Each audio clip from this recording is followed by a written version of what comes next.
Hello, magandang umaga mula dito sa California at syempre magandang gabi sa Pilipinas. Sa lahat ng aking mga palangga, Luzon, Visayas, Mindanao.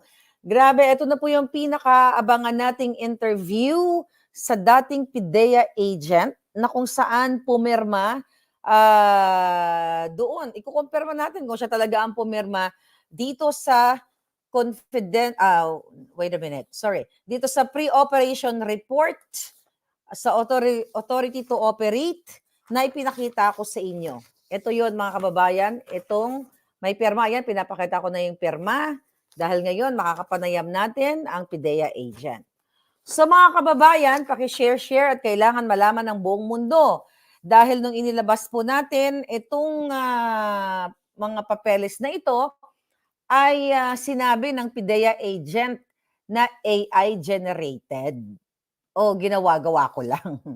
Ngayong moment na ito, hindi ko na patatagalin dahil talagang alam ko kailangan malaman ng buong mundo kung talagang AI generated ang ipinakita nating dokumento na si Marcos Jr. ay naging sangkot sa pagsisinghot ng ipinagbabawal na gamot o ipinagbabawal na pulburon. We're just gonna use that word, alright? So ito na po siya. Ang dating PIDEA agent, Mr. Jonathan A. Morales. Ayun, sir. Magandang gabi po dyan sa Pilipinas at maraming salamat po sa inyong pagpaunlak sa akin at sa kaibigan ko nga nag-connect sa inyo. Thank you so much po at pinagbigyan nyo ito. Bago ang lahat, kayo po ba si Jonathan Morales? Magandang gabi po sa inyong lahat. Ako po si dating PIDEA agent, Jonathan Morales. Okay. Sir, gusto ko lang i-identify nyo itong pirma ninyo sa dokumentong hawak ko. Kung nakikita po niya, yan po ba ay pirma nyo, Mr. Jonathan? Opo, pangalan ko po yan at pirma ko. Okay. So bago niyo po sagutin itong mga dokumentong ito, for sure excited ang mga Pilipino, nakilalanin muna kayo. Kayo po ay dating PIDEA agent. Kailan po kayo nagsimulang magtrabaho sa PIDEA or kung dati ba kayong pulis, pakibigyan mo niyo po kami ng background ninyo, sir. Dati po akong pulis at ako ay na-recruit sa Philippine Drug Enforcement Agency ni dating PIDEA Director General Junicio Santiago noong 2009. Okay, 2009. So nagsimula kayo sa PIDEA 2009.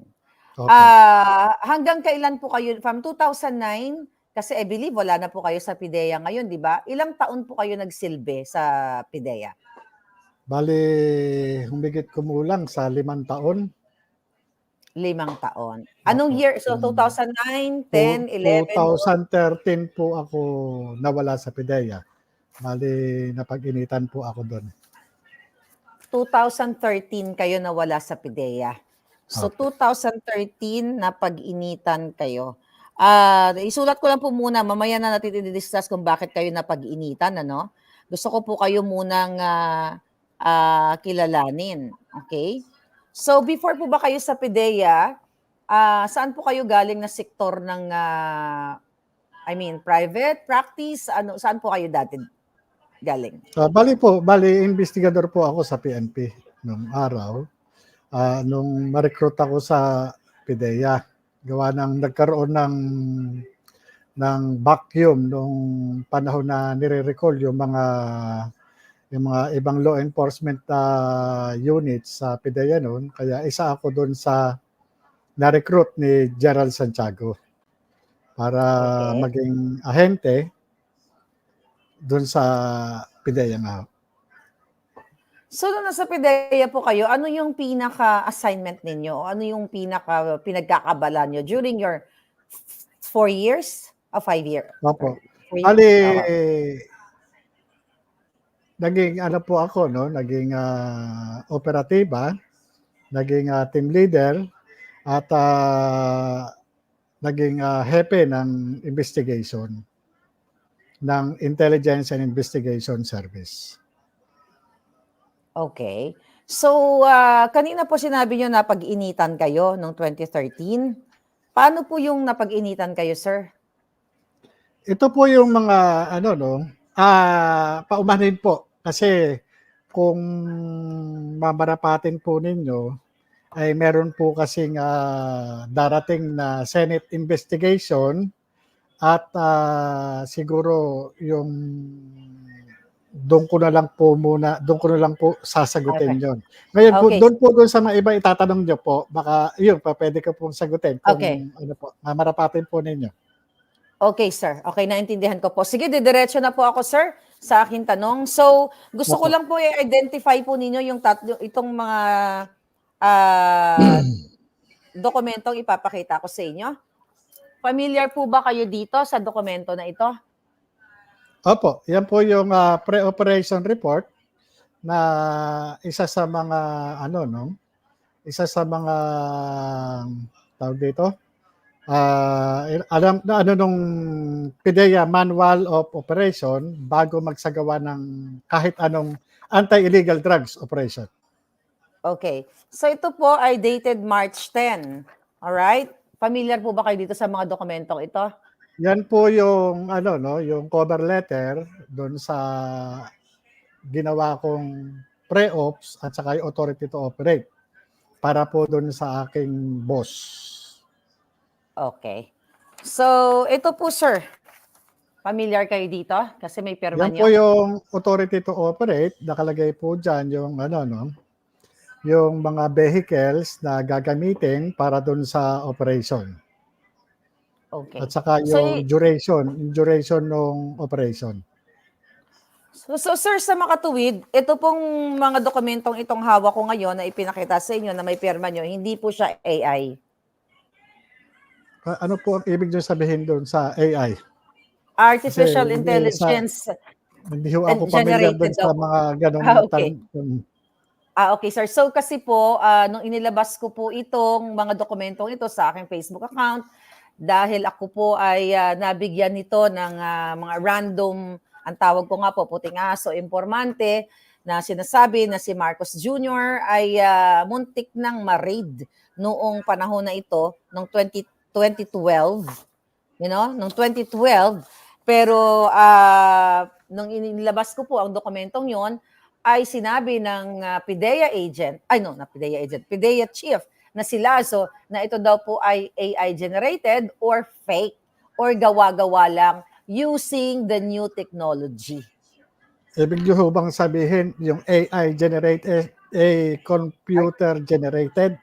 Yes, computer generated, not original, peke, gawa-gawa ni Maharlika. Ito po ba, ginawa ko ba sa tingin niyo? Hindi po. Sa pagkakatanda ko nga po, ako po yan. Kaya lang, meron ho kasi akong dyan sa mga dokumento na nauna nyo nang naipresenta doon sa publiko. Kasi po, meron tayong tinatawag na yung revelation of secret. Kaya ako sumulat doon sa Philippine Drug Enforcement Agency at sinulatan ko si Director General Moro Lasso patungkol po doon sa declassification ng mga classified information na naandyan sa mga dokumento na yan. Ito Yes, pong, sir. yan pong mga dokumento nyo na yan, pagpaumanhin po ninyo, yan po hindi po para sa sa publiko. Yan po ay dapat nasa pag-iingat ng gobyerno, lalo na doon sa intelligence unit kung saan po dapat nandun yan. Okay. Yun po, ganun po yun. Kaya nga sumulat po ako para papanagutin yung mga taong nasa likod ng pagpapakalat yan at para na rin po maiwasan, maulit yung mga ganyang kahalintulad na Ngayon po, dahil nga ganun yung kagrabe yung nailabas, yung na yan, Ngayon, ang ano po ng aking sulat ay magkaroon ng accountability. Yung mga taong nagpabaya diyan sa mga dokumentong yan at doon sa mga tao na dapat ay mayroong tungkulin para ipatupad yung batas o mandato na iniatang sa kanila. Patungkol po dyan doon sa mga taong nandyan po bilang subject ng operation ng PIDEA.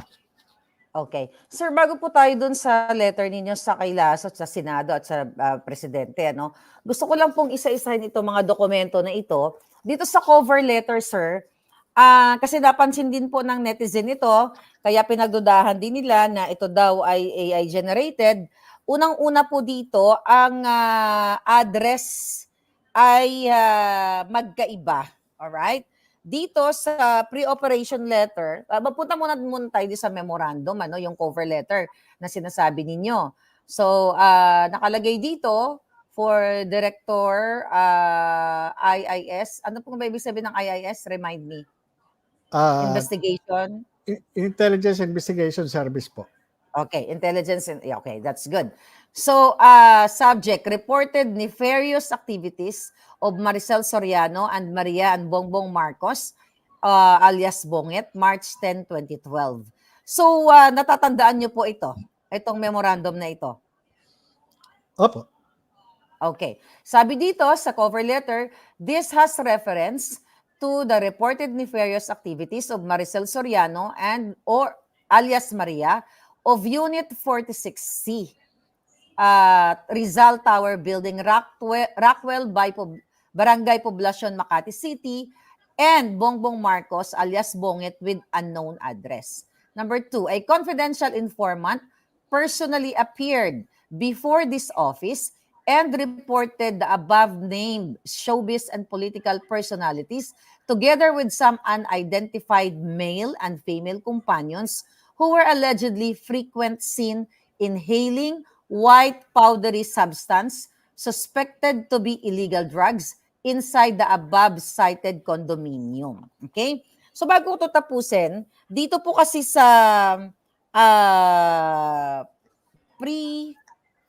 pre-operation report, ang nakalagay po kasi na address dito ay 4C. So dito sa cover is 46C. Ano po ba talaga ang tamang address? 46C. So ito po ay typographical lang dito sa Opo, pre-operation nangyayari report. naman po yan. Okay. All right. So ituloy ko 46C. dito, sir. Yung dito sa cover letter, yung memorandum nga. Number 3, nakalagay dito, recommendation approval of the attached pre-operation report / authority to operate, to conduct casing and surveillance, to verify the veracity of this report for their possible apprehension if warranted. Okay, sir. Then nakapirma po kayo dito. So sa makatuwid, hindi po siya AI. So ang tanong ko, bago po ba isinulat ang memorandum na ito na nakasaad dito, nakasalaysay, base sa mayroong confidential informant na pumunta sa inyo, ano po ba ang dalhin niyo po kami doon sa panahon na yon na bago ito tinipe, itong memorandum na ito. Ano po ang nangyari bago kayo nag-create nitong memorandum na ito? Ganito po yun, ang usual na ginagawa namin dyan, ini-interview namin yung kung sino yung agent on case, doon sa sa confidential informant. Sa kaso niyan, sa pagkakatanda ko, ay kinunan ko ito ng ng deposition of witness. Kaya ko po sa nanigurado din ako nung panahon na yon, gawa ng sa bigat ng mga personalidad na ipinakita sa akin na downloaded computer printout ng mga litrato. Talagang kaya nagpasya ako noon na i-reduce ko siya doon sa sworn statement at kasabay na rin nung paghamon ko doon mismo sa confidential informant na kung handa ba niyang panumpaan at lagdaan itong kanyang ibibigay na impormasyon. At yun nga nangyari, no? Bali kinunan ko siya ng statement na umabot kami ng gabi nung kinunan ko siya. At yun, matapos doon, ginawa ko yung memo. And kinabukasan nga, no, nung araw na yon, ginawa naman itong pre-ops at saka yung authority to operate para makapagsagawa sana kami ng casing and surveillance. And pati doon sa aking instruction, doon sa confidential informant, for him na makakuha kahit man lang sample o maliit na kung ano man yung makukuha niya na sinasabi niyang powdery substance na ayon sa kanya available doon sa lugar o doon sa area. Kaya yun sana yung mangyayari doon. Kaya yun yung purpose niyang authority to operate tsaka ng pre-operation report para at least magkaroon ng masunod namin yung presumption of regularity in the performance of our official duties. Para pagpunta doon, pag-deploy ng tao, nandun sa loob, meron kaming pinanghahawakang dokumento na lehitimo yung aming trabaho. Okay. So, nung pumunta po yung informante sa inyo, syempre bilang isang PIDEA agent, hindi naman kayo basta-basta nagpapaniwala na, si ganito, si ganyan, nakita ko, na walang sapat na ebidensya. Nabanggit nyo kanina pictures. Meron po ba kayong natatandaang mga litrato o video na ipinakita na yung nabanggit na pangalan na artista na si Maricel Soriano at then Senador Marcos Jr., meron po bang ipinakita sa inyo ang confidential informant na pictures na naka-attach dito sa mga dokumentong ito na supposedly nasa nakatago sa PIDEA, PIDEA office?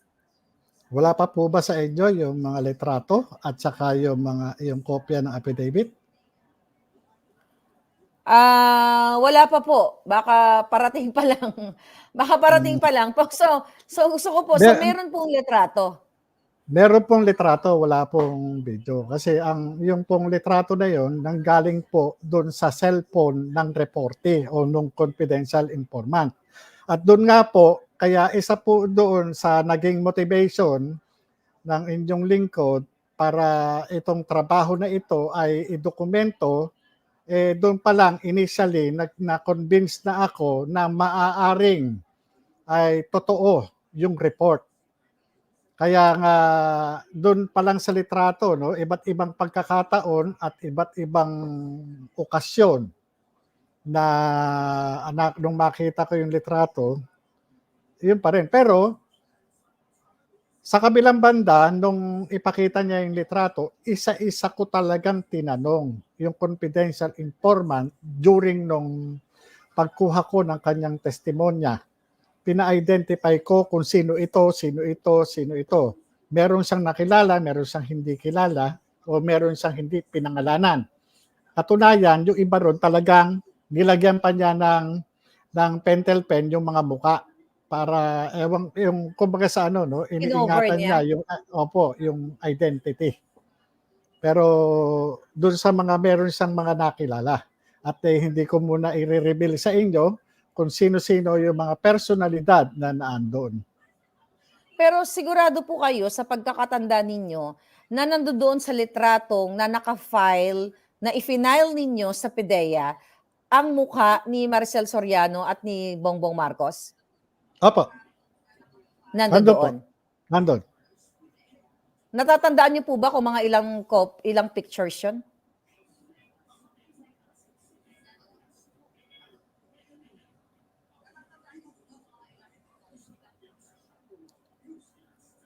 Lima?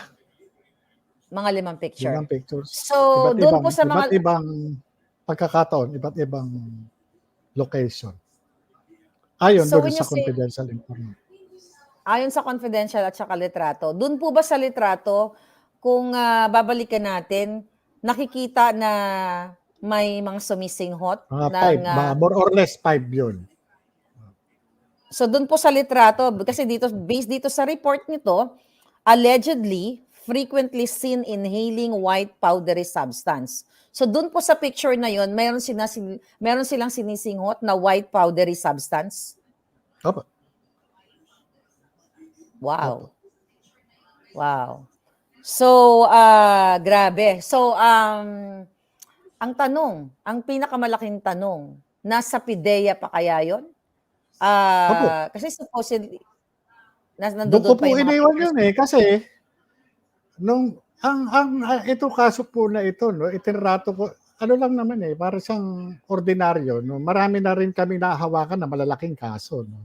Pag hindi natutuloy, diyan lang. Andiyan yung ano, nakapile yan diyan sa ano no sa investigation division. So, ganoon naman po kami. Kahit yung mga case holders na mga ongoing cases at saka yung mga case operational plan na na ano namin tinatrabaho no. Andun lang siya. Hindi naman ano eh, kumbaga sa andun lang 'yun. Kaya ako talagang tiwala ako na andun. Kaya nagulat talaga ako nung mapunta sa inyo eh. Okay. Mapunta sa inyo. Yun yung isa ron sa ano, sabi ko parang may mali talaga, hindi po pwede. Kaya nga ang sumulat ako, parang may managot. May managot dun sa mga nagko-custody nitong mga classified information na ito. Kasi siyempre, yun eh, may mga ongoing targets kasi.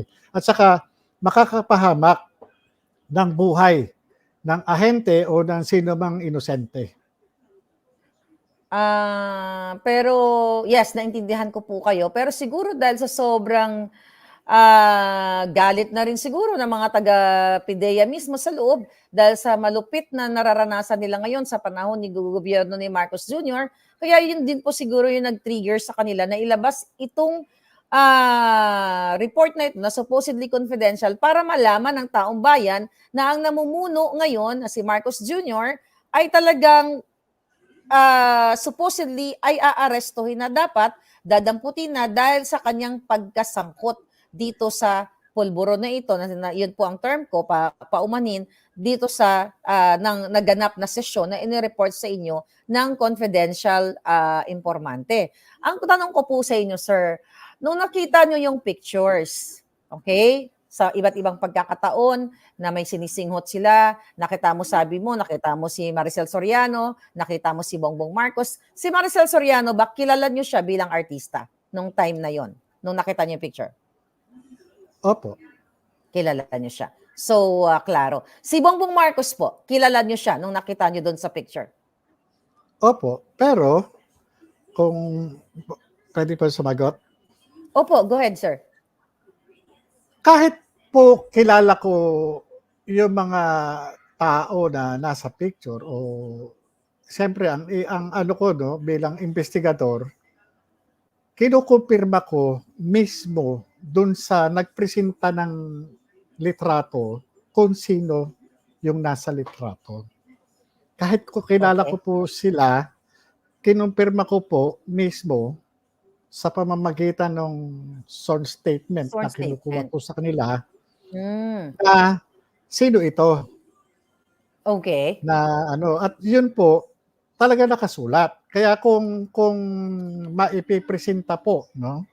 Kung magkakaroon na no, maipresenta itong sworn statement po na ito, malinaw at positibong itinuturo ng declarant o ng deponent kung sino po yung tao na nandoon sa picture, na nagde-depict sa picture, at kung ano yung ginagawa nung taong nag-depict doon sa picture. Okay. Yun po yun. So, yeah, tama, na-gets ko yun. Kasi kahit nakilala mo, hindi pwedeng ikaw as an investigator, hindi ikaw pwede magsabi, si ganito to, si ganyan to. So, the informant should identify kasi siya yung nagre-report. Opo. Kagaya po nung maliban dito, may tanong pa ako, maliban dito sa binigay mong pangalan, meron ka pa bang ibang pangalang alam at tungkol dito sa tao na ito? O yan lang po ang Okay. pangalan alam ko. Ganun po ang ano, hindi ko po pwede Yun na kahit lang yung alam ko yung isinulat. buong pangalan, hindi ko po pwedeng ilagay yon hangga't hindi naman niya sinasabi.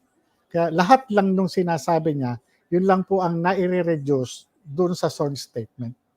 So, dito po dito sa sworn statement na ito na may permado ninyo, kayo po personally ang nag-type nito? Opo, Kayo ang nag-type nito. So, opo. tandang-tanda Wala niyo. naman po ako So, sekretarya dun. wala kang secretary. So, kung babalakan po natin yung date na March 10, 2012, mali ikaw ang impormante. Sino-sino po yung tao sa loob ng opisina na yun? Kung matatandaan nyo. Hindi nyo kailangan pangalanan, pero, ilan kayo ang nandoon? Nandun po yun sa sworn statement.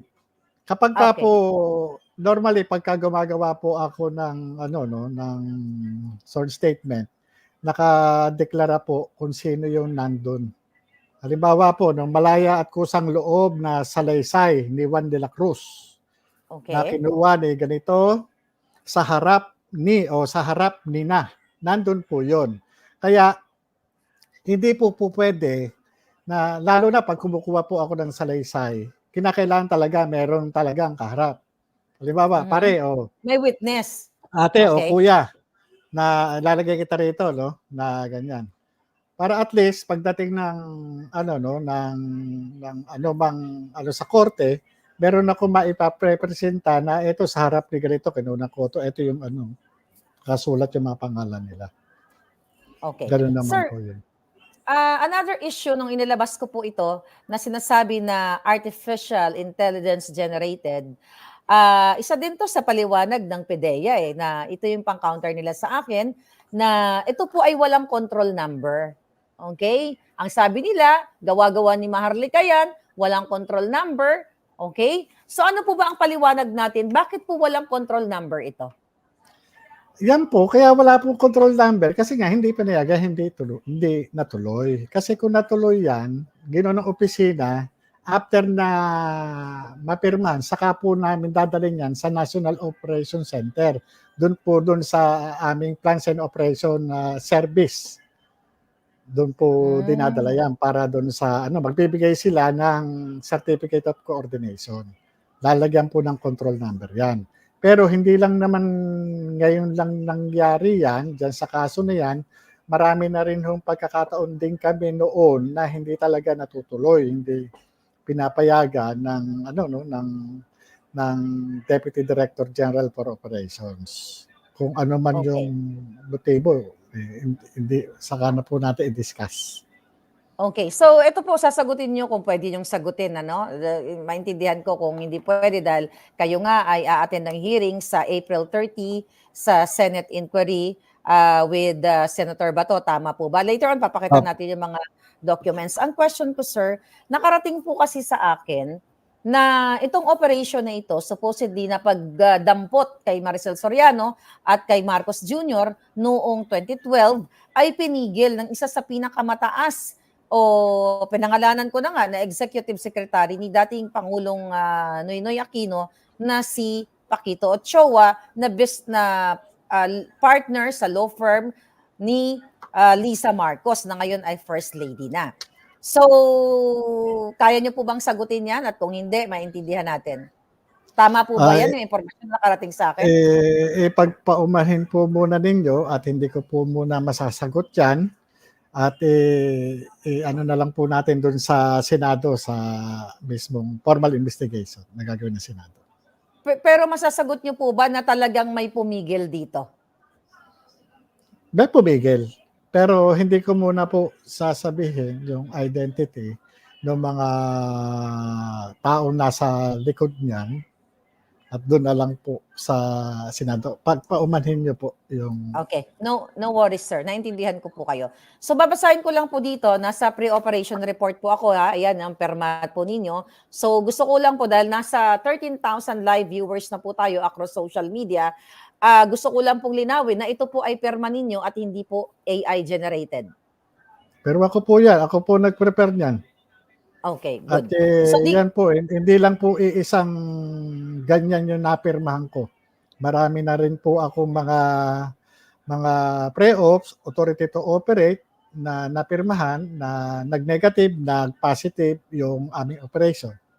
Hindi lang isang beses nangyari yan pagpirma sa Okay. ganyan.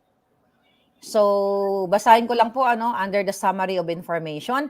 A confidential informant personally appeared before this office and reported that a group of showbiz and politically affluent personalities are frequently using illegal drugs inside unit for the C, na-correct nyo na yon, typographical error, ang tamang address ay 46C Rizal Tower Building at Rockwell, Makati. So, dako na po tayo dito sa authority to operate. Again, wala ngang control number, na-explain nyo na.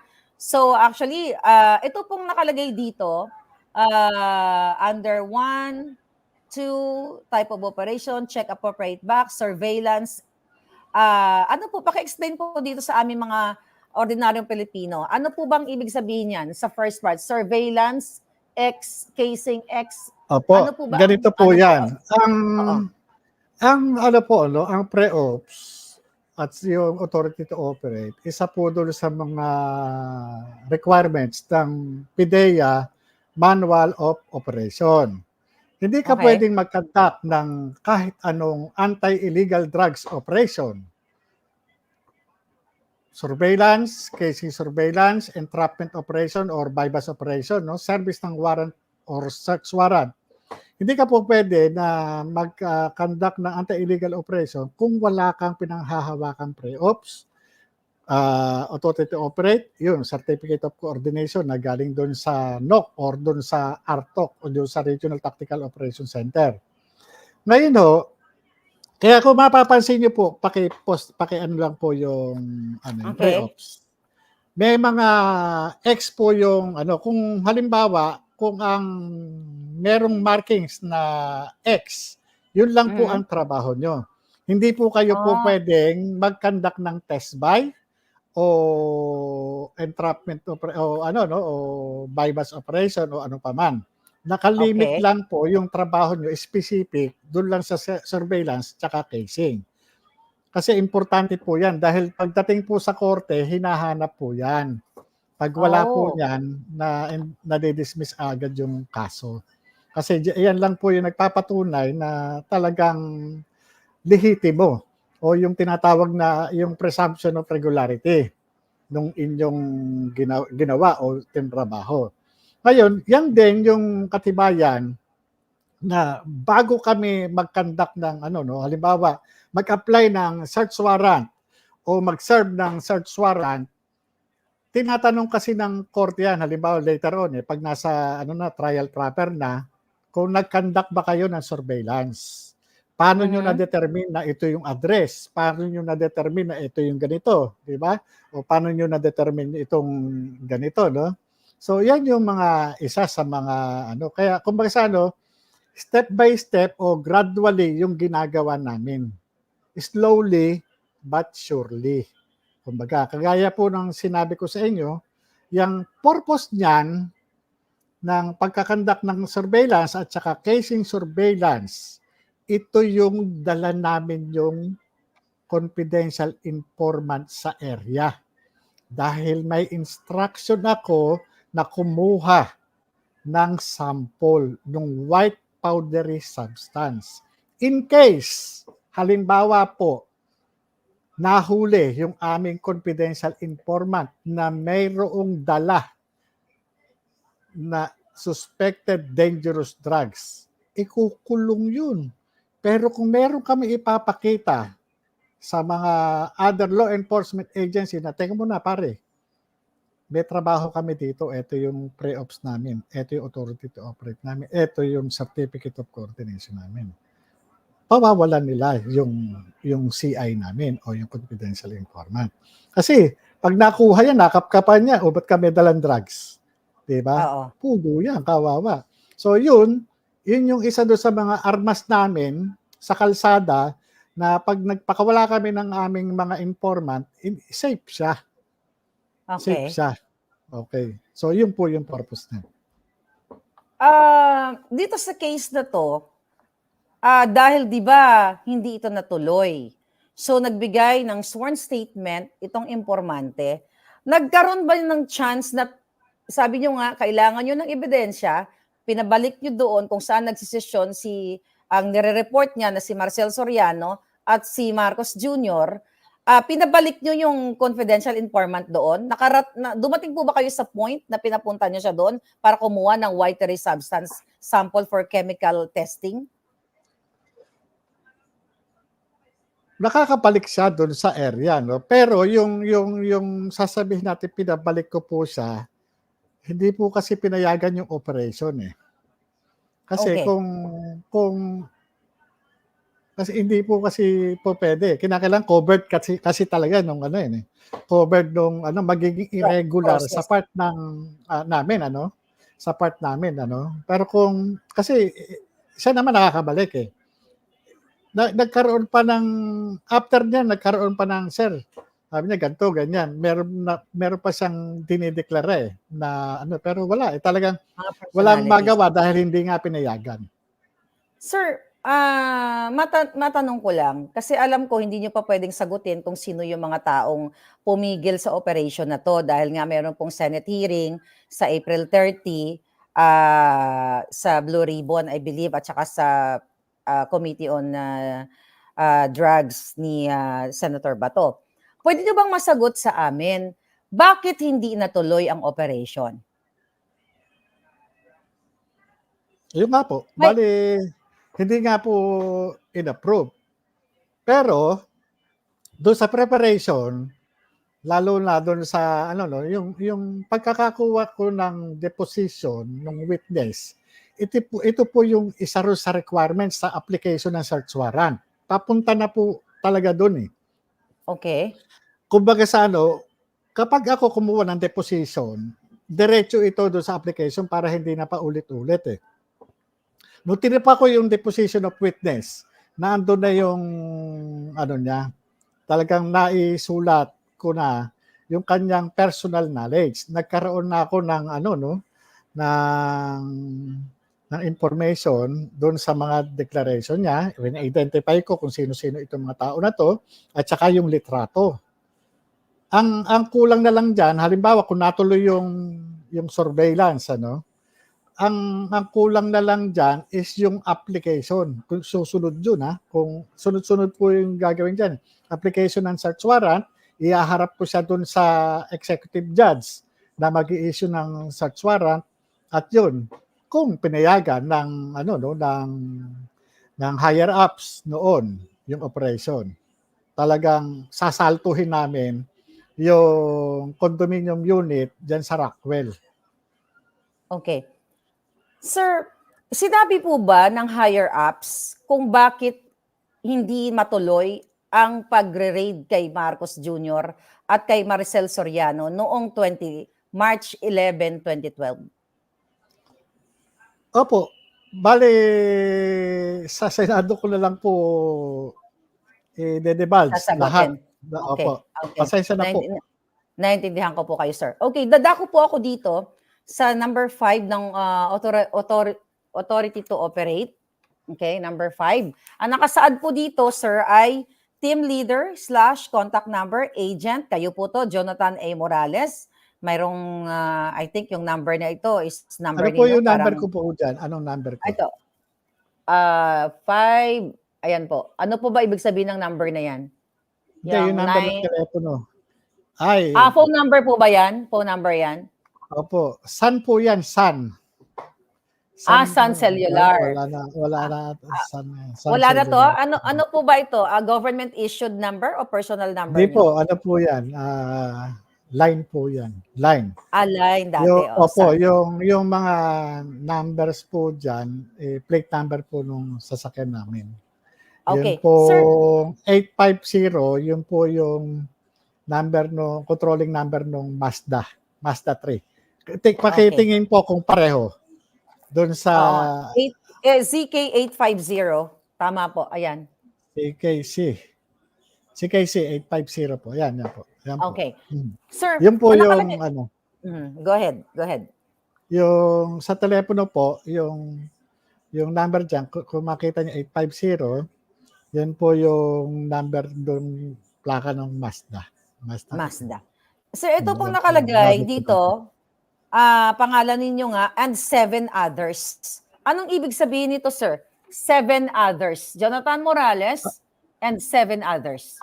Ganito po yan, no? Bali, pag lumalakad kami, halimbawa, isang team leader, tapos 7 operatives. Minsan, hindi naman nakukumpleto yan, pero usually, nilalagay na rin namin para kung mag-deploy sa area, halimbawa, 3 ahente o 4 ahente, doon na lang magsusunuran sa area. Kasi yung iba, pagka may mga binabantayan din silang trabaho, kung ano man, kung wala pang galaw doon sa ibang area, makakasunod sila in case na meron kaming susundan. Kasi pagka surveillance, ang trabaho namin, may mga pagkakataon na halimbawa nakita namin yung subject o yung target, gumalaw o nagkaroon ng movement, susundan namin ito. Kaya usually pagka ganyan, kahit na 2 o 3 ahente, pero nilalagay namin yung mga ibang operatiba para pagsunod sa area. Kasi kapag ang mga sasakyan namin naka-deploy, halimbawa sa isang lugar, lalo na diyan sa Rockwell, hindi ka pwedeng patambay-tambay ka diyan kung sisitahin ka ng gwardiya or pag minalas-malas ka, talagang matututukan ka pa ng mga nasa mobile. Kasi siyempre lalo na pag hindi ka coordinated, mapapadapa ka sa kalsada dahil Okay. mapagkakamalang kang holdupper o kidnapper. Siyempre kayo armado, natural dapat lahat ng lahat ng proseso na hindi kayo ma-disgrasya o ma-avoid yung misencounter, yun, kinakailangan dokumentado kayo. Sir, Yun. gusto kong balikan yung sabi mo more or less 5 pictures na ipinakita sa inyo ng confidential informant nung March 11, actually March 10, 2012, na sinasabi mo na positive kayo based sa pagkumpirma ng informante na ang nasa litrato na sumisinghot ng white powdery substance ay si Maricel Soriano at si Bongbong Marcos. Maalala niyo pa ba kung colored po ba yung picture? Opo, Naalala niyo pa ba? colored. Kasi kuha po yun dun sa cellphone ng confidential informant. At yun nga po, bali i-print out niya, pinakita naman din niya eh. O ito yan sir, o ito ganyan, nasa cellphone niya. So ngayon, yung dala-dala nga niyang computer printout na mga pictures na depicting several personalities, including Maricel and politician Bongbong Marcos, yun po, pina-identify ko naman sa kanya eh. At Siya yung yun nag-identify. lang. Opo, siya. Hindi naman, kahit na kilala ko kung sino yung mga personalidad na yun o kapareho ng muka, sa kanya ko po pina-identify at yun, ipinanumpaan niya doon sa Legal and Prosecution Service. Pinanumpaan po niya yun. So, sir, gusto ko lang, curious lang ako. Naalala mo ba kung anong suot ni Marcos Jr. nung nakita mo sa litrato nung habang sumisingot siya ng white substance na yon, powdery white? Hindi ko na po masyadong Pero yun, merong pagkakataon na nagiinuman eh. Nagiinuman? Nagiinuman eh, opo eh. Nagiinuman eh. May mga alak eh. May mga alak. Okay. So, yung mga pictures na yun, sir, kasi kayo nga ang in charge dito dahil kayo yung team leader. So, together with that pictures, itong hawak kong dokumentong ito na inailabas na actually wala naman po akong kamalay-malay, nakuha ko lang po ito sa email ko, random personalities, the people that I don't know, that I believe, they are from PIDEA. So, ano pa po yung kasama ng itong report, itong pre-op at authority to operate? Maliban sa 5 pictures? Sa pagkakatanda ko, bali, ganito po yan, yan po, nilagay ko sa isang folder at meron siyang cover sheet na confidential na kulay blue at naglalaman po yan ng sworn statement o yung deposition ng witness Tapos yung mga computer printout na pictures na downloaded from confidential informant sa cellphone.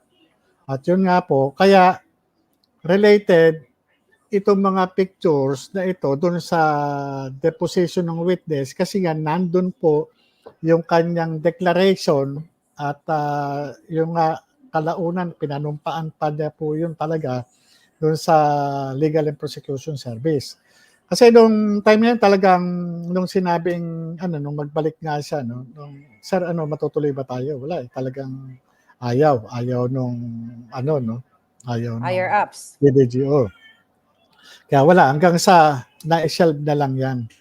Sir, Na yan. Kaya yung folder na yon nandun lang Sa totoo lang, yung mga folder namin sa IIS,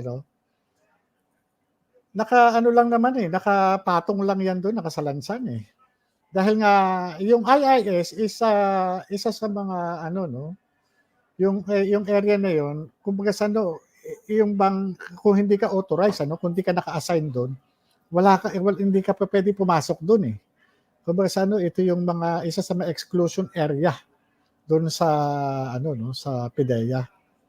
Napakahigpit kasi hindi naman como PIDEA ka pwede kang maka-access doon Hindi. Okay. So, sir, naintindihan ko na sa ngayon, hindi mo pa masasagot, hindi mo makakonfirm yung nakarating sa aking impormasyon na si Paquito Ochoa, dating Executive Secretary, ang isa sa mga pumigil nito. Ang tanong ko na lang po, ano yung pakiramdam mo bilang isang PIDEA agent na supposedly na ginagawa mo ang trabaho mo para sa Pilipino para panagutin ang sino man, kay artista ka, kay politiko ka, kung ordinaryong citizen ka, na rumisponde sa report ng mga confidential informante na may mga nagsisinghot doon. Ano yung, nung time na yun, kung maalala mo, ano yung pakiramdam mo na parang sinupil, okay? Sinupil ang iyong trabaho Paano ba ang term dyan? Sinupil ang, kumbaga, pinigil yung dapat na trabaho ang ginagawa mo as PIDEA agent.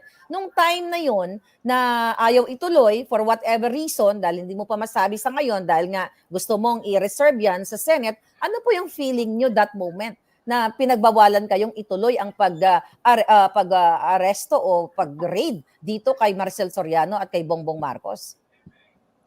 Disappointment. Kasi unang-una, ang Comprehensive Dangerous Strikes Act, ginawa yan para sa para sa any person, Hindi walang exemption diyan Kumbaga sa ginawa yang batas na yan para papanagutin sa batas lahat ng tao, kahit na sinong tao. Ginawa po yan para papanagutin, yung mga yun yung nakalagay doon sa prohibited acts, particular doon sa Article 2 ng Republic Act 9165. So bilang ahente, siyempre, ano ba to? Para bang meron tayong may tinitignan doon sa tinititigan, 'di ba? Kumbaga sa yun yung hanggang sa dumating nga yung point na talagang nainis na ako nung parang walang nangyayari nung panahon na yun nung gobyerno na yun. Kaya ako'y lumabas na rin noon. Talagang lumaban ako dun sa sistema. Sabi ko para tayong kunya-kunyarian lang Ang nangyayari parang ina-address natin yung problema sa illegal drugs, parang wetting na lang. 'Di ba? Ang wetting, kumbaga sa kita nyo, nag-e-exist kasi nga meron tumatanggap. So ganun din, ganun din sa illegal drugs. So yun, yung disappointment ko bilang ahente. Ganun na nangyari sa akin. So nung inilabas ko po ito sa vlog ko, napanood niyo po ba? Kilala niyo po ba ako? Kasi hindi naman, alam ko hindi naman lahat ng tao nanonood sa akin. Kilala niyo po ba ako as a vlogger? O nung nilabas ko ba ito, napanood niyo ba ng live or what? Paano niyo po nalaman na inilabas ko itong mga papeles na ito na pinirmahan ninyo? Totoo. Hindi ko nga po kayo kilala. Meron lang pong nagsabi sa akin na yung daw meron ka raw nilalabas. Sabi ko hindi yung vlogger daw. may nilalabas daw na authority to operate at saka ano no, pre-ops na ano kaya nung makita ko kinabahan ako talaga eh. Ang unang reaction ko, nanlamig ako. Sa totoo lang, nung makita ko. Kaya nung kausap ko yung dati kong kasamahan, yung nga, no, nagkaroon kami ng mga ano, pero kung ano man yung napag-usapan namin, siguro sa Senado na lang. Sa Senado na lang. Pero nagulat talaga ako. Kaya ang unang naging ano ko, questionin yung ano, tanungin yung PIDEA. Sinabi ko talaga sa kanila, wala akong kinalaman diyan. Nananahimik ako eh. Sa Mm. totoo lang, kung talagang titignan mo, ano ang mapapala ko diyan? Kamatayan ang matatamo ko diyan. Kamatayan. Buhay ko ang magiging kapalit diyan. Diyan sa ano na yan. Dahil unang-una, yang mga dokumento na yan ay naging bahagi lang ng aking trabaho bilang investigation agent. Okay. Kahit na sino pa ang inire-report, ako gagampanan ko lang yung trabaho. Ganun lang po ako eh. Kumbaga sa ano, bilang ahente, bilang investigador, nagsisiguro din ako.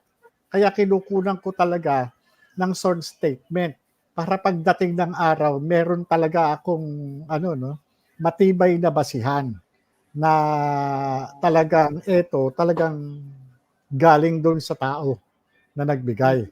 Kaya lahat ng mga dokumento na yan nandiyan. Kaya nga sabi ko eh, hindi po pwedeng ganyan. Kailangan may managot. May managot. Kasi meron nagkaroon ng kapabayaan dyan.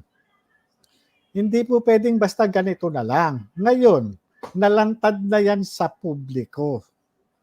Nalantad na. Bilang alagad ng batas, magtatanga-tangahan na lang ba tayo? Pati ako madadali dyan eh, sa lintik na yan. Patawarin niyo ako doon sa ano na yan. Ha? Kasi baka talungin ako eh, ano ginawa mo? Ialagad ka ng batas, bakit hindi mo hinuli? Di ba? Yeah. So ngayon, kagaya niyan, sila nalantad na anong ginawa nila. Di ba? So Sir, ang dapat tanong dito merong accountability, yung mga may mandato dyan sa yes, sir. Comprehensive Dangerous Drugs Act. Ang tanong ko po sa inyo, nung sinabi po sa inyo, o sino man ang nagsabi sa inyo, kaibigan, na may isang vlogger, ako nga po yun, na inilabas ko itong supposedly na pag-grade kay Maricel Soriano at kay Bongbong Marcos noong March 10, 2012. Meron po ba kayong galit sa akin?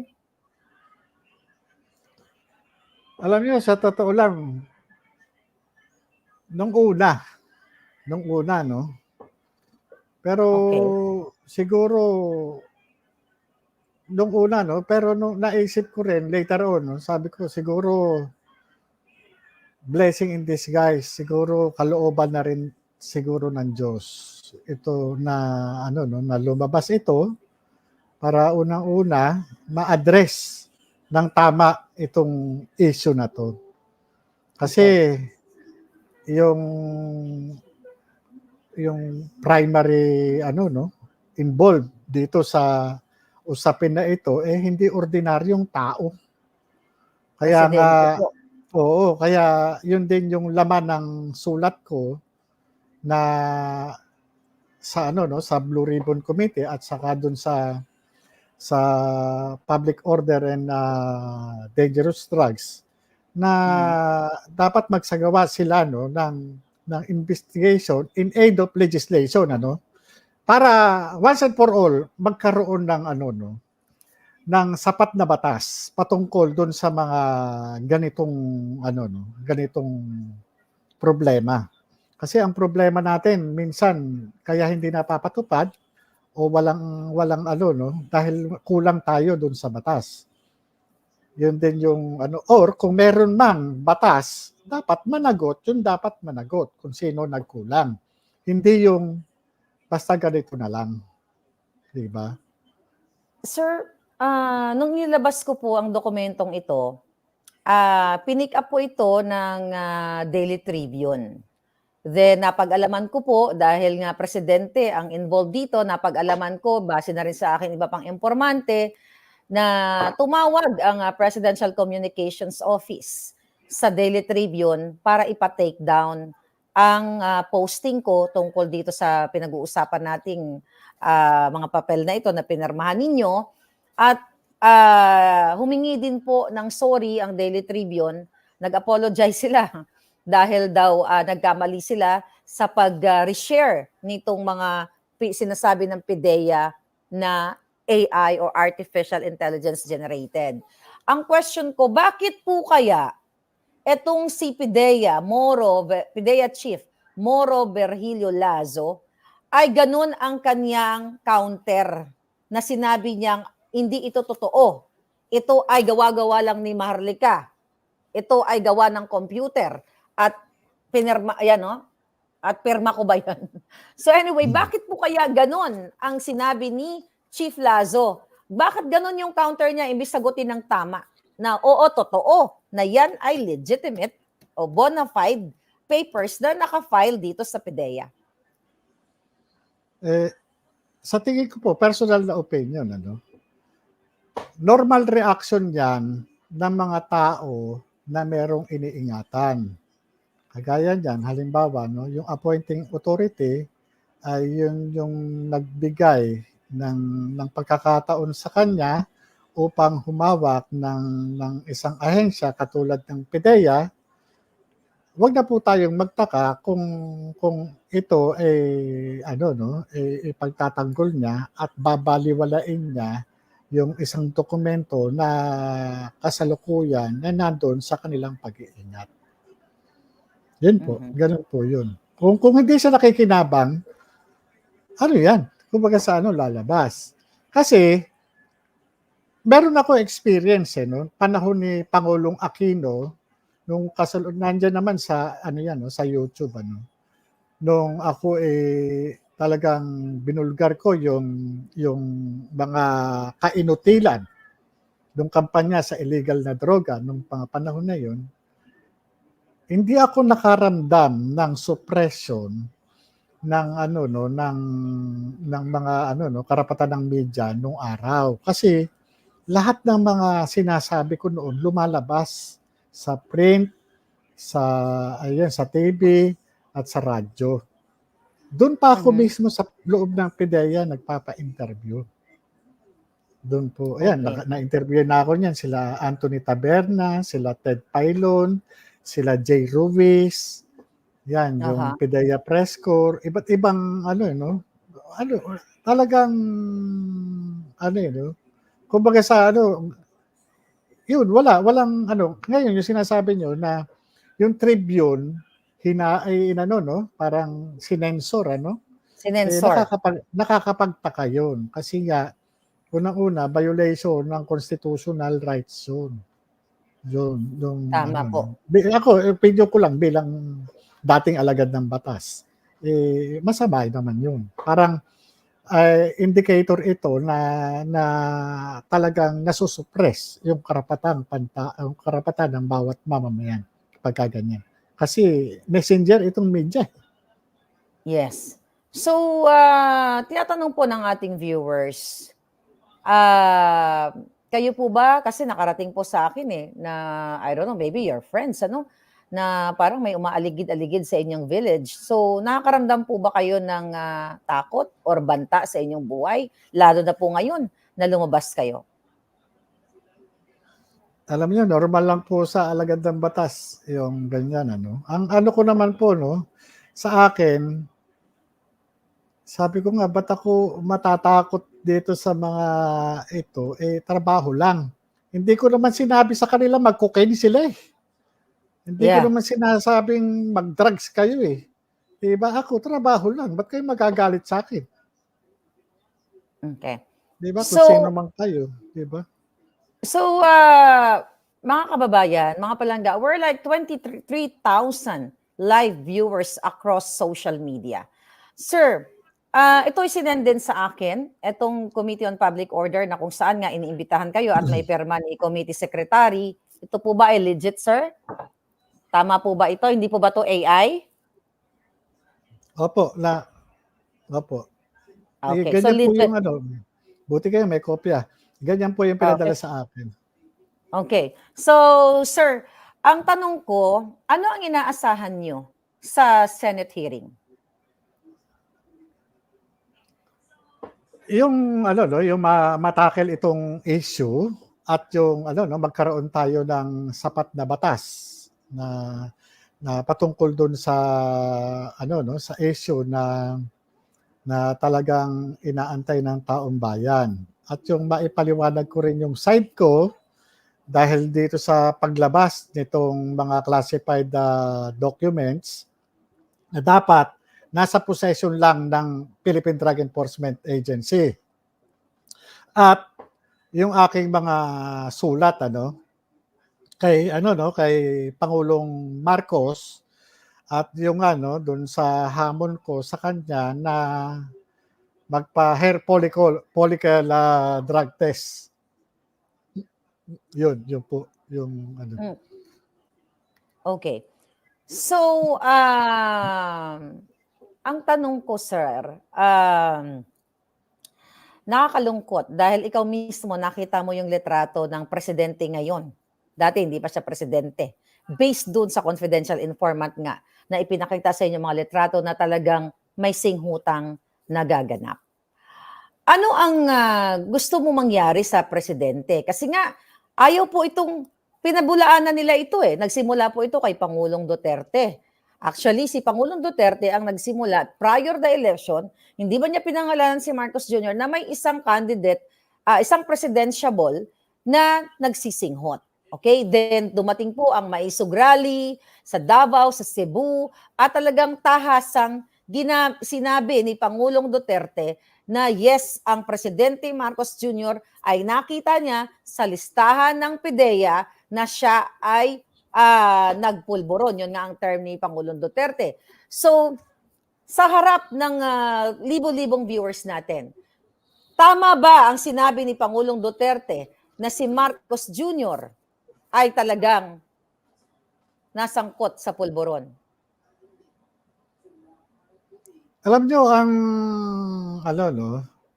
yung sinasabi ni Pangulong Duterte, ang di umano'y pinagbasihan niya ay yung PIDEA report. Ako, sa akin, ang hindi na ako nagtaka pa para tungkol doon sa kasi unang-una, karapatan ng isang pangulo ng bansa na makakita ng ng mga report na kahalintulad doon sa pamamagitan ng mga intelligence brief na tinatawag yung mga briefer. Kasi bilang pangulo, karapatan niya yan na malaman kung ano nangyayari o sitwasyon sa isang bansa at tungkulin din ng mga sangay ng gobyerno na kanyang mga alter ego na igabayan o anuhan yung iulatan ang Pangulo tungkol dun sa mga nangyayari. Kasi kung noong panahon niya na aktibo siya dun sa war on drugs, hindi malayo na talagang binigyan siya ng pagkakataon na pakitaan o sabihan ng mga ganyang klaseng report. Kasi unang-una, Presidente Duterte, hindi ko naman kilala yan Okay. na personal kilala ko siya bilang presidente. Kilala ko siya bilang presidente pero ako hindi niya ako kilala. Ganun lang. Yeah. Yun lang po yung Kaya yung sinasabi niya, ang base lang siguro o maaring base doon sa mga intelligence brief na kinandak ng mga opisyalis niya sa pamahalaan niya. Sir, ang tanong ko, posible kaya na yung mga litratong nakita mo based na sa pinresent ng informante na nandoon si Maricel Soriano at Bongbong Marcos na sumisinghot ng white powdery substance, naka-intact pa kaya yung mga litrato na yon? O since sila, si Lazo ngayon, dahil nga nakikita naman na talagang pinagtatanggol niya o pinagtatakpan niya si Marcos Jr., posible kayang nandoon pa yon o pwede ba nilang punitin yun, sir? Alam niyo kung 'yun kung 'yun din ang nagiging palaisipan sa akin. Kung nabasa ni Pangulong Duterte yung PDEA report, hindi malayo na nakita rin ng Pangulong Duterte yung mga litrato at hindi rin malayo na nabasa niya yung deposition ng witness. Kasi isang folder lang po yun eh. Ngayon, Mhm. kung yung mga dokumento na yon na nasa folder na nandoon sa Intelligence Investigation Service na iniwan ko noong 2012, maaring mayroong pang mga tao. Kaya sinasabi kong mga tao, maaring meron pang mga taong may hawak nun. Kasi kung ito nakarating sa Pangulo, imposible naman na walang ibang merong nag-interest doon. Sir, Kaya nga possible po. kung pwedeng, Go ahead. wala na yan o kung pwedeng nasira na o hindi ko alam eh. Pero maaano ko, sa akin kung sa personal na opinion ko, kung ito na basa ni Pangulong Duterte, maaring meron pang ibang kamay ang may hawak doon. Kasi nakarating nga sa inyo eh. Yeah. Nakarating nga sa inyo eh. Kumbaga kung ito nawala na man doon o nandun, pero ako naniniwala andun to eh. Hindi, imposible na wala yan doon sa possession nila. Nandun yan eh. Ang dokumentong yan ay para doon sa opisina na yun. Okay. Doon po ba sa opisina, sir, yung mga folders kung saan naka-file, meron po bang CCTV doon na kung sakaling may dumukot na mga folder ay makikita, mananagot? Ang PIDEA may mga CCTV, no? Doon sa di ko na matandaan eh, doon sa IIS eh. Pero usually pagka may mga kinukunan ng merong mga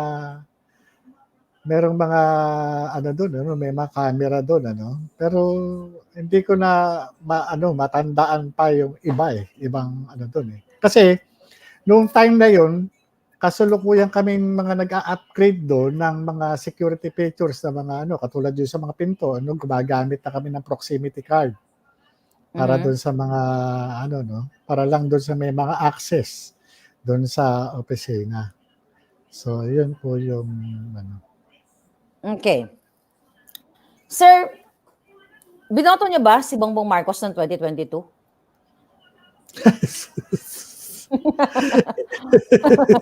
Gusto ko lang po malaman. Yung asawa ko. Pero sabi ko nga po sa kanya, sabi ko, kilala mo ba yan? Hindi, basta, wala, totoo lang, isko ako. Hindi po kayo Isko ako. nag-object? Noong 2016, Grace po ako. Okay. Yun po, ganun po. Pero sa bagay, kanya-kanya. Hindi kayo nag-object kasi parang kung ako yun, nakita ko, kung ako nasa posisyon mo, nakita ko na ang tumatakbo ng presidente, nakita ng dalawang mata ko, na doon sa picture ay sumisingot siya ng pulburon, definitely sasabihin ko sa asawa ko, huwag mong iboboto yan, kasi nagpupulburon yan. Sinabihan niyo po ba yung asawa niyo? O alam ba to ng asawa niyo? Yung nakita niyo noong 2012? Alam niyo, yung malungkot doon eh. Kasi yung nangyayari doon sa opisina, hindi ko pwedeng dalhin sa bahay. Okay. Kaya, at saka, ang sabihin lang ng asawa ko, sinisiraan ko lang yung idol niya. Parang gano'n eh. Oh, okay. Tapos, siyempre sa amin naman, gano'n eh. Pero yung mga kaibigan ko dati, katulad ng mga nakasama ko dati yan, sila Nilo Tayag, sila Colonel Bonifacio, yan, mga Marcos loyalists yan nung araw. 2015, nakasama ko sila.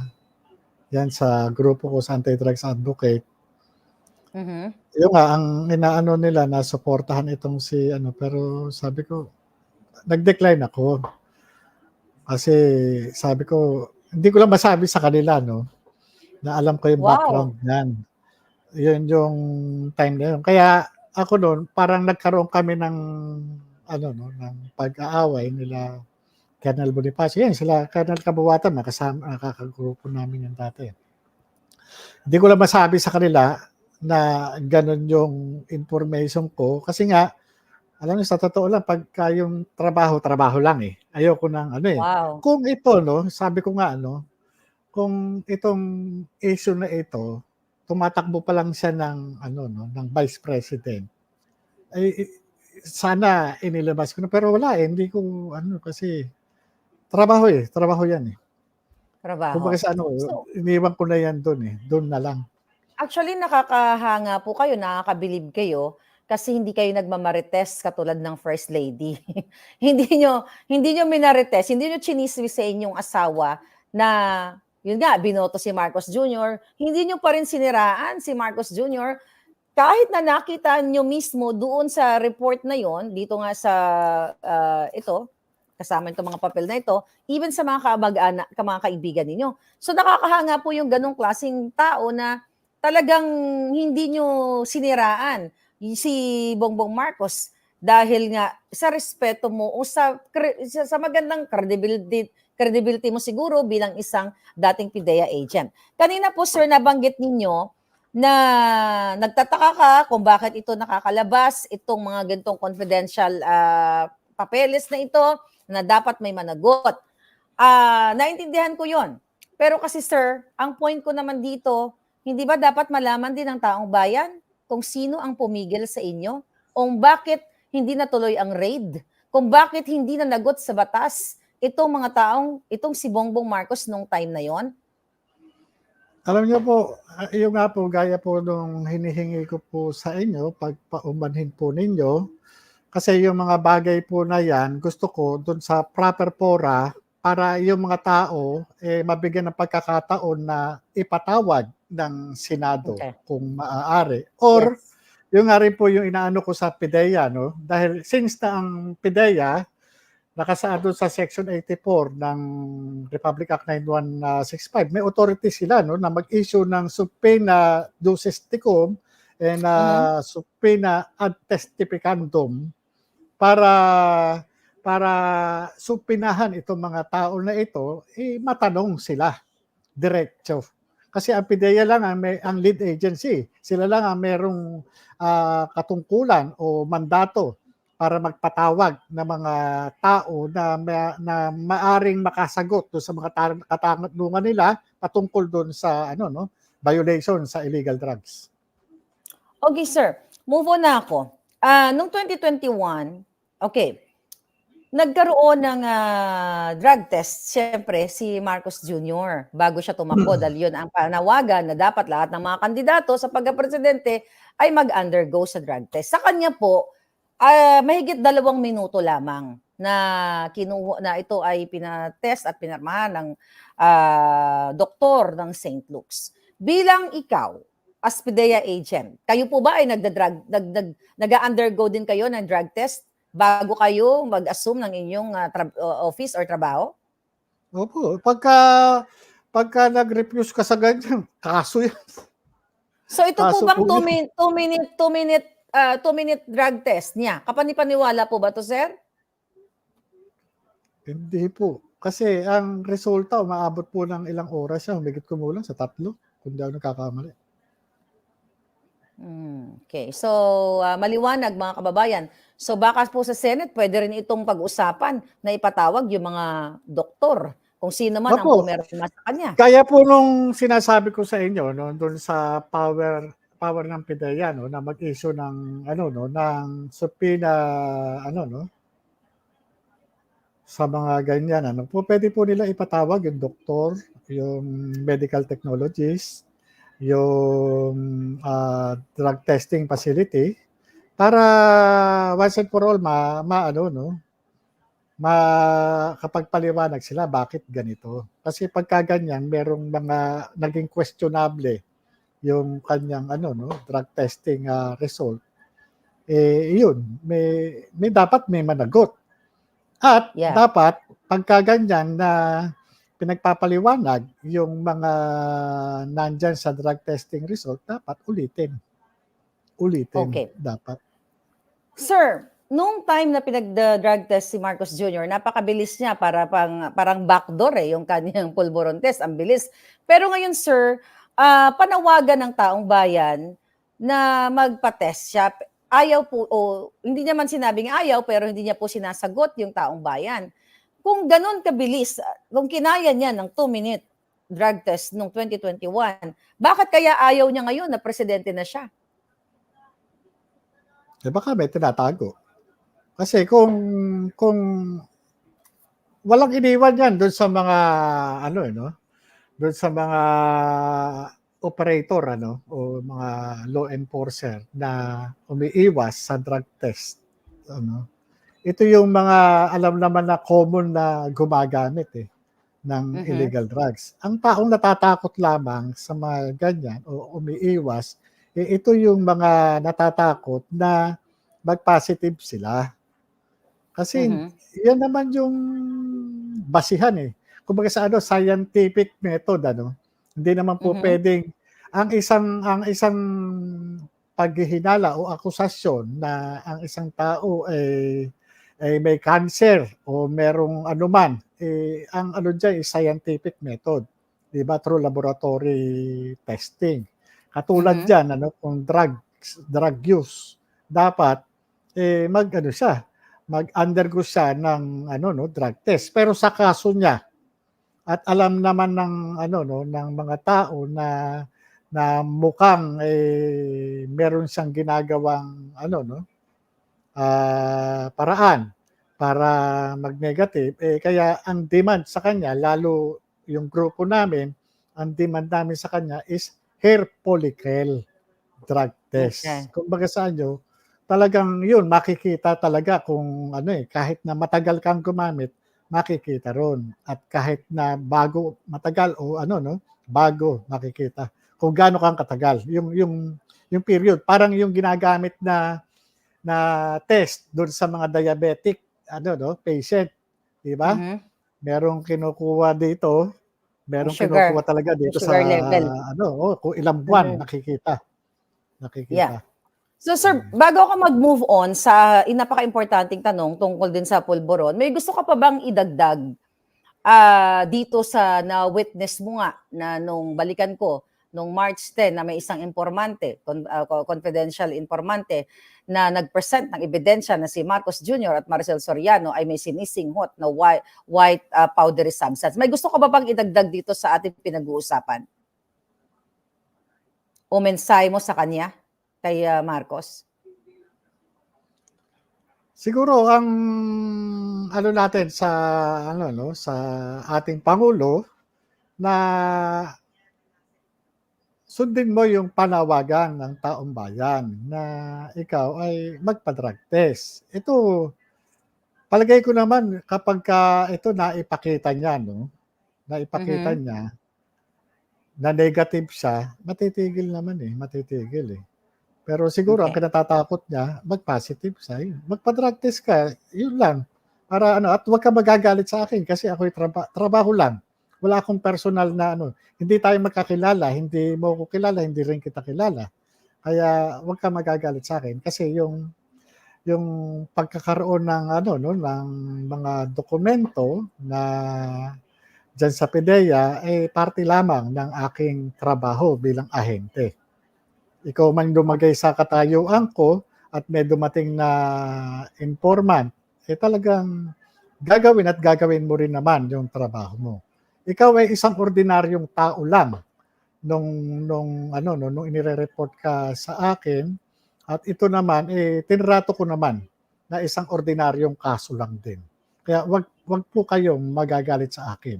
Gawin na lamang po natin, sundin na lamang po natin ang panawagan ng milyong-milyong Pilipino na ipakita nyo sa taong bayan na kayo ay malinis, 'di ba? Na hindi kayo drug addict o bangag. Yun lang po. Okay. Sir, so itong mga nakaraang araw, for sure, nakikita nyo po dahil kayo ay advocate ng anti-drugs. Kayo po ay mayroong non-profit organization.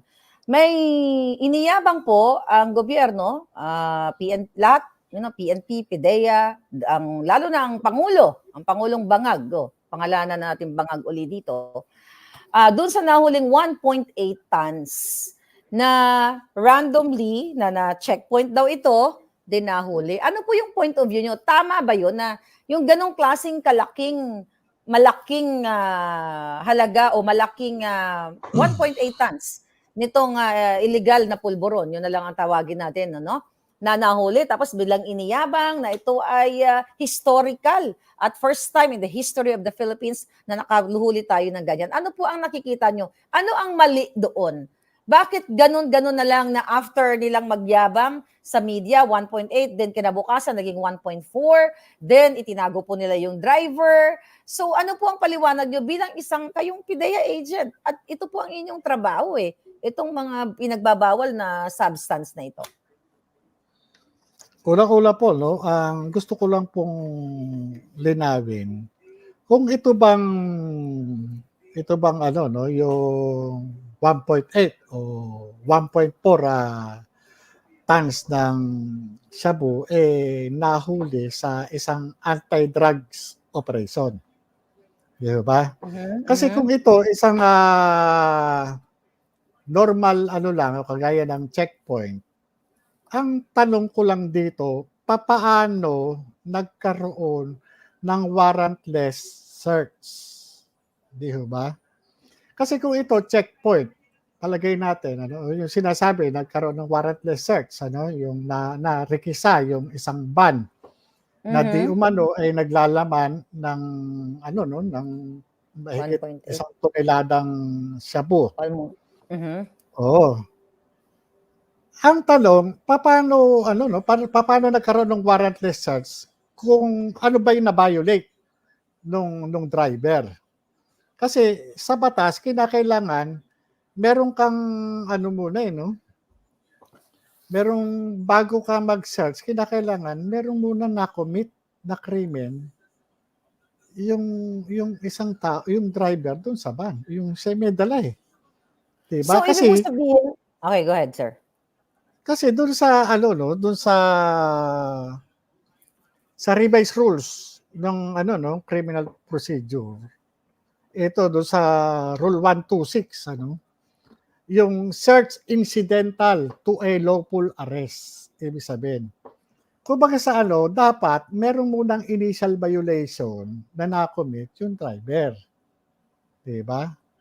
Ngayon, kung sasabihin natin, nag-violate ng traffic rules o yung back crimen o isang simpleng traffic lang na dapat hingin mo lang yung lisensya.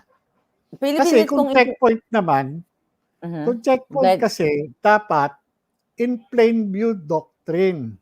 Sabi sa amin mga law enforcer halimbawa checkpoint, checkpoint mo yung tao. Hindi mo yung sasakyan. Kung wala ka namang nakikita na illegal items dun sa plain view, dun sa loob ng sasakyan, hindi mo naman po pwede rekisahin basta yan Hindi mo nga po pwede pabuksan yung glove compartment yan Kasi kinakailangan mo search warrant. Oh. So, ibig mong sabihin, sir, checkpoint, pag nag-checkpoint ang mga pulis, hindi nila pwedeng buksan yung mga kotse? Kunyari, pag-trip lang nila? Ano ba na-commit mo na krimen? Pwede ka rekisahin basta kung meron ka na-commit na krimen. Ito yung sinasabi doon sa warrantless arrest. Diba? Sabi nga, arrest without warrant when lawful. A peace officer or a private person may, without a warrant, arrest a person when in his presence, the person has committed, is actually committing, or is attempting to commit an offense. Unang-una, kagaya niyan, basta-basta ka maninita. Paparahin mo sa sakyan. Checkpoint to. Ganyan. Kung ikaw ba ay may dalang illegal items, halimbawa, ganyong karami, ilalabas mo ba yan? Natural, tatakpan mo yan. Iko-conceal mo yan. May concealment yan. Diba? Yeah. Naka-conceal dyan.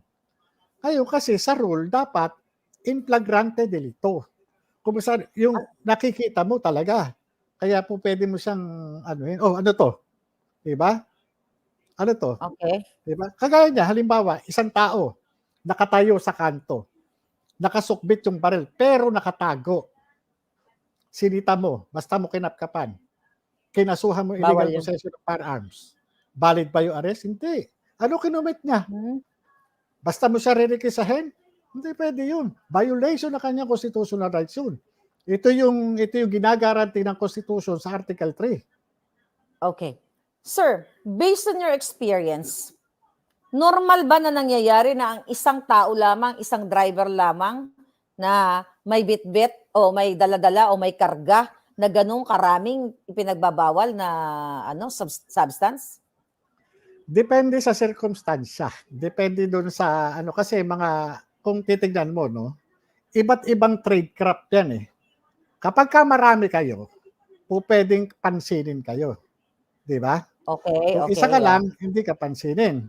Yung nga ang doon sa parte na yun, bilang ahente at bilang doon sa experience ko rin, hindi wala akong doon eh. Nandun lang ako doon sa paano ito na search. Valid ba yung ginawang search na ginawa ng mga pulis? At kung sinasabi naman na ito ay anti-drug operation, nasunod ba yung tinatandada ng PIDEA Manual of Operation? O kahit na doon sa PNP operational procedure. Kasi unang-una, kahit na law enforcement agency o unit, hindi ka basta-basta mag-conduct ng anti-drugs operation o anti-illegal drugs operation. Bakit? Kinakailangan deputize ka ng PIDEA.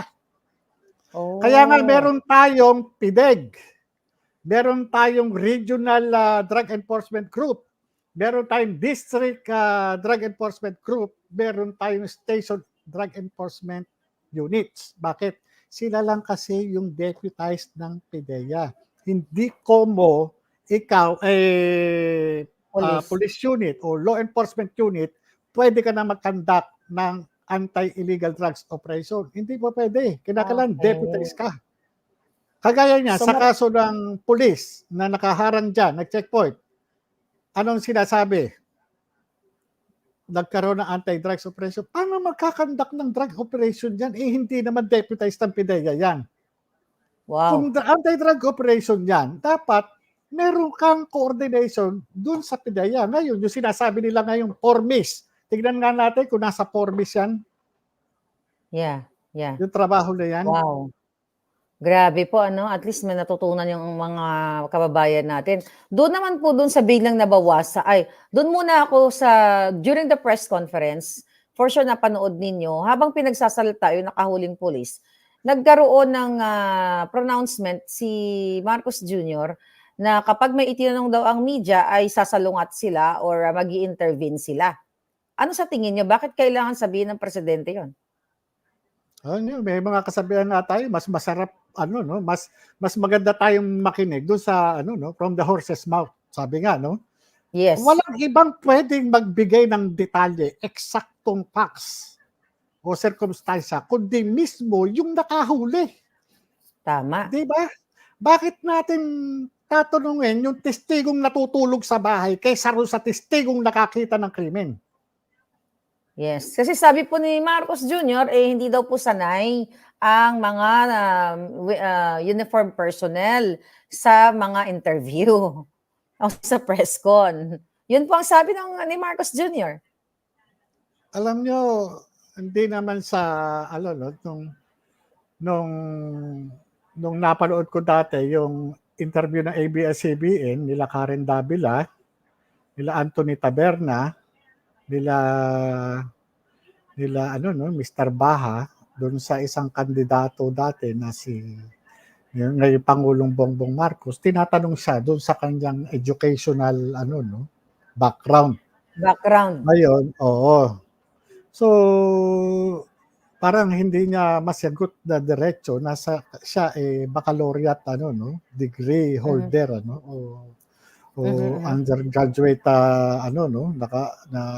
siya or wala kung maano mo na sinasabi na ito hindi graduate, di ba? Sino ba ang merong naging presidente ka? Oo. Pero tingnan mo naman yung police. Tingnan mo, college graduate yun. Yes, Eligible, yes, 'di ba? Civil yes. service sa eligible yung tao. Tapos sabihin natin na hindi ano, sino ba ang mas trained dun sa dalawa? Yung pulis o itong presidente na ano, 'di ba? Undergrad. Na At hindi sinasabing, siya ng mga na sinasabi ng mga tao na ano, na bangag, 'di At ba? hindi siya mismo. Tama po kayo, Okay. hindi siya nakahuli. Hindi siya Kaya nga naka-witness. kaya nga po ano 'no, sa korte, iisa lang naman, simple lang po ang tanong, ng mga ano, kung meron kang personal knowledge, eh. Kasi kaya walang ibang credible na magsalita dun sa ano 'no, dun sa 1.8 8 na na tons naging na 1.4. nahuli dun 'no, naging 1.4 kundi mismo yung humuli. Sila lang yung nakakaalam ng kwento unless, eto, unless otherwise nababaguhin yung kwento. Kasi kung Yes. checkpoint to anti-drugs operation ay talagang questionable. Kaya nga kung maano ng mga abogado nung ano 'no, nung akusado, malamang akusado na ngayon 'yun, Mhm. malaki yung ano, malaki yung lusot nung ano, kasi do'n Okey. pa lang magkakaroon na ng ano, technicalities, eh. Yeah. Sir, dun sa from 1.8, the next day naging 1.4, tons. Yun ba ay kapani-paniwala na hindi nila na-estimate nung araw na yun na ibinida ni Marcos Jr. na 1.8 tapos kinabukasan nagkulangan ng 400 kilograms? Alam mo 'yun yung alam mo sa totoo lang, Natawa po kayo. kasi may nakita ako sa totoo na ano rin ako, na na-confuse ako do'n ano, kasi nakita ko may timbangan, eh. Aha. May timbangan dun sa ano, kasi nung ongoing yung ano, 'di ba, Yung nagma-markings, pagtitimbang nagtitimbang, nagpe-preston. oo. Oo, kasi kung usually pagka ganyan ano, nagkakaroon talaga ng discrepancy, pero hindi gano'n kalaki. Sa kumbaga Mga sa ilang ano 'no, mga ilang kilograms po ang considerable na puwedeng, nagkamali lang, hindi halimbawa na-miscalculate lang? sa isang palagay mo 'no, sa isang kilo minsan, ano 'no, 998 o 997 palagay 1,000 grams, 'di ba? Gano'n, Mm. Pero pagka dineclare mo siya ng 1 kilo, tapos ang kulang isang guhit, masyadong ano, 100 grams na 'yun, eh. Para bang, "Oh, Mhm. teka muna, magkakabuljakan sa opisina na ito, putis ka, halika nga rito." Oo, Ano na nangyari oo. dito? Para bang gano'n, Wow. "Putis kayo, parang ang laki ng discrepancy kasi more or less 400 kilos ano, parang ano 'to, may na-11. Iba sabi nga Yeah, nila, "Uy, na-11 si Kuting." Mga gano'n ano, na yeah. ano, para bang parang 'di ba, teka muna, para tayong ano nito, eh. Alam mo sa iba 'yan may na-relieve na. May na-relieve na, Oo, yes. sa iba 'yan may na-relieve na kung may ano 'no, pero parang sa totoo lang, kung maliit na amount ano, Mhm. ano 'yan, 'di ba? At doon pa lang sa ano 'no, sa area para masabi mong high grade, malabo, kasi yung qualitative, eh, result nangyayari 'yan matapos ma-examine ng mga forensic chemist. Oo, yun Kasi daw sabi madilaw-dilaw daw. Oo nga, oo, isa kasi pang issue yun. ang ano 'no, ang pag-submit namin yan sa request ano, ang request kasi para ma-determine yung qualitative at saka quantitative, result, 'di ba? So yun, Mhm. pero sa amin naman, kagaya niyan 'no, tinitimbang tapos dadalhin din dun sa laboratory ano, minsan nga tinimbang namin talagang nagkukulang, pero hindi gano'n, hindi gano'n Hindi gano'n kalaki. 400 Oo, kilograms ang yun labo. yung oo, parang ano Wow, talagang ano 'no, nakataya talaga yung credibility nila rito, hindi ano, yes. gano'n kalaki. Para bang sabi, "Oh, eto ang kantang ano, pang Miss Universe 'to," 'di ba? Tapos Mhm. pagdating dun sa ano, hindi pala babae, Mhm. 'di ba? Pasensya Pipitsugin na dun pala. sa mga ano, Yeah, 'di ba? pipitsugin pala. So Mm. sir, sobrang, marami kaming, itong revelasyon ninyo. Maraming salamat dahil, naglakas po kayong loob na magpa-interview dito at yun ang mapagbigyan ng taong bayan. Actually, it's not for me, but para sa taong bayan, for transparency, dahil nga ang nasasangkot po dito ay ang Pangulo ng Pilipinas na minsan nang kayo ay nasa PIDEA, nakita ninyo sa letrato na ipinresent ng confidential informant na ang presidente ngayon ay sumisingot ng white powdery substance. Panguli na lang po, sir. Dahil alam ko, excited na rin ang taong bayan na marinig ang iba pa ninyo mga sasabihin na hindi nyo pwedeng sabihin sa channel na ito, sa Senate sa April 30, 10 a.m. Ano po ang gusto nyong mensahe sa taong bayan? Ito po, bali, igalang po natin yung ating konstitusyon, ipaglaban po natin ang ating mga karapatan. Bilang dating ahente ng PIDEA, dumating po sa akin ang pagkakataon dahil na rin sa payo ng ilang mga dati kong kasama na mag-deny na lamang patungkol dito sa mga dokumento na ito. Ito po, sabi ng mga kakilala nyo, i-deny ito? Pero Sir, dumating ito? po sa akin sa point na kinausap ko yung aking mahal sa buhay na magsabi ng totoo dahil ako naniniwala rin ako at ang takot ko din na baka dumating yung araw na lumutang yung confidential informant at ilabas yung ano na ito, no? Kaya nagpasya na rin ako talaga na lumabas dahil ayoko rin na dumating yung panahon na yung katotohanan ay maging bahagi pa ako ng pagtatakip nun. Kaya kung ano man po yung maging kapalaran ko, parte po yun ang trabaho eh. At saka ang pinapanalangin ko na lamang po, magkaroon po ng tunay na pagbabago dito sa ating bansa. Yun lang po. Maraming salamat po sa inyo. Mr. Jonathan Morales, sir, maraming salamat po sa inyong tapang at least naliwanagan na ang ating mga kababayan na ang nilabas ko pong dokumento ay hindi ko po gawa-gawa, hindi po AI generated. Kayo mo mismo ay umaamin sa harap ng taong bayan at inaako ninyo na yan po ay perma ninyo. Maraming salamat, sir. Good luck at ipagdadasal po namin ang inyong kaligtasan na makarating kayo ng ligtas sa Senate hearing sa April 30. Thank you and God bless you. Maraming salamat po sa pagtitiwala ninyo. Thank you. Alright, mga kababayan, grabe, revelasyon. Wala na ako ibang masabi. Kayo na bahala. Sa muli, bukas, magkita-kita muli tayo. I hope itong video na ito maipakalat ninyo sa inyong mga mahal sa buhay kung meron pa kayong pagmamahal sa inyong lupang sinilangan. Narinig ninyo mismo, inamin ni dating team leader, Agent Jonathan Morales na hindi po AI at nakita po niya mismo ang mga letratong ipinresent ng confidential informant na minsan noong 2012 ay nakita niya ang presidente ngayon na sumisinghot ng pulburon. Ngunit may higher ups ay pinigil yung raid na yon at ayaw pa nga, ay hindi niya pwedeng sabihin sa atin, sa Senate daw niya sabihin kung ano nangyari. So, kayo na po ang magdesisyon. This is your Fair Lady Maharlika. Hanggang sa huling patak ng dugo ko, ipaglalaban ko po ang ating karapatan. Lahat tayong mga Pilipino. Thank you.